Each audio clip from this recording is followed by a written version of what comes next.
Hello everyone and welcome back to the Compass Plus podbyte.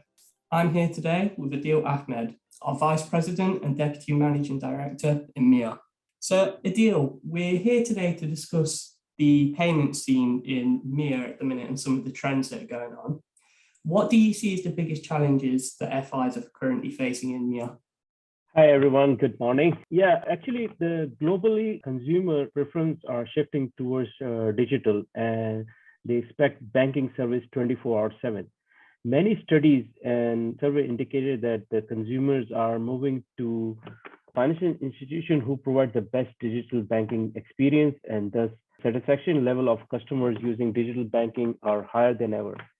Specifically in MEA region, most of the financial institutions are operating EFT systems that were developed in late 90s and early 2000s. Though these legacy systems do meet banks' basic EFT requirement, but at the same time, they are unable to meet new innovative functionalities of digital products and services.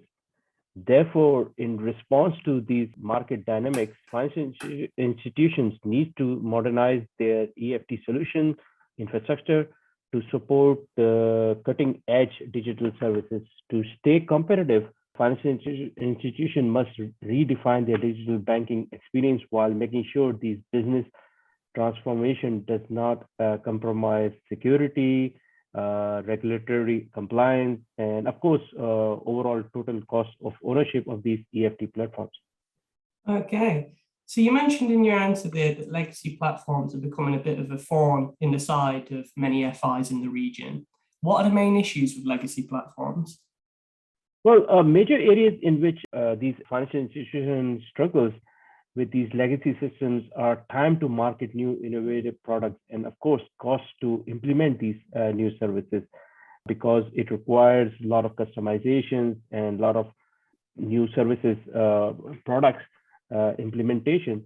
So as indicated earlier, most of these legacy systems were developed around 90s, and therefore their architecture does not support object-oriented languages or latest technology which will enable banks to manage minor modifications themselves.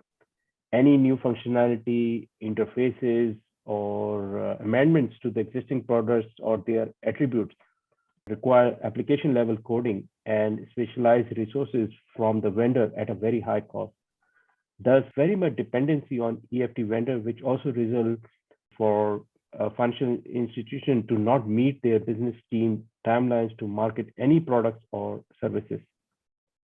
And how can FIs with the issues you just mentioned start to address them? Financial institutions should partner with a payment vendor that shares the same values and vision and also can meet their needs both today and in the future. The partnership must be aligned to consumer satisfaction, industry standards and requirements, and of course, financial institution business expectations. These characteristics translate into EFT platform, which is not only secure, but should be innovative with fast deployment time. Its core architect should assist as much as possible the vendor independence, which will enable financial institutions to manage their business according to their business objectives and meet their timelines to market new products and services. Compass Plus has addressed these market requirements in its flagship product Transaccess by adopting key strategy behind its development design, which is SAW-based, and remove the limitations surrounding product lines, customization, and deployment options, which mean less vendor dependency, which results for our clients to market their service much faster. Unlike the majority of the system in the market, Transaccess provides very powerful SDK tools and APIs for financial institutions to make their own modifications to the existing system features, products, and their attributes. Transaccess is not a card-centric, it is a token-based, it's not a cloud-ready, it's a cloud-native, it's not an API-enabled, it is an API first. As such, it does not need to use expensive, chunky wear around, integrations and plugins to trick the system into accepting non-transactions to realize the true power of APIs and do more.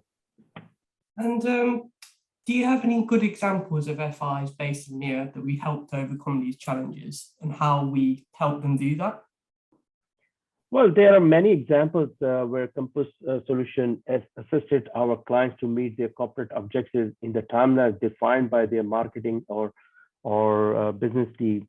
We are not only providing the best innovative solution, but also we have provided such tools and SDK tools where clients are managing their own business or managing their own modification. One of our major clients in the region developed its products based on Sharia compliance without any assistance from Compass Plus professional services. So something like that, where our clients are developing their own products, their own authorization rules, and so without coming back to the vendor. And that is one of the very demanding requirements right now in the industry. Most of our third-party processor clients in the region customize themselves the new interfaces to integrate to their new client core banking system or switches. There are many examples where our clients are managing most of their customization themselves, whether it's to develop new ATM screens or their transaction flow, modifying authorization rules, or as mentioned earlier, defining new card products. Okay, wow. Thank you very much for joining me today, Adil. You provided some really interesting insights there into the impact of legacy systems in MIA and what modern systems can do to bring them up to speed. For everyone listening, as usual, thank you, and we'll see you in the next pod fight.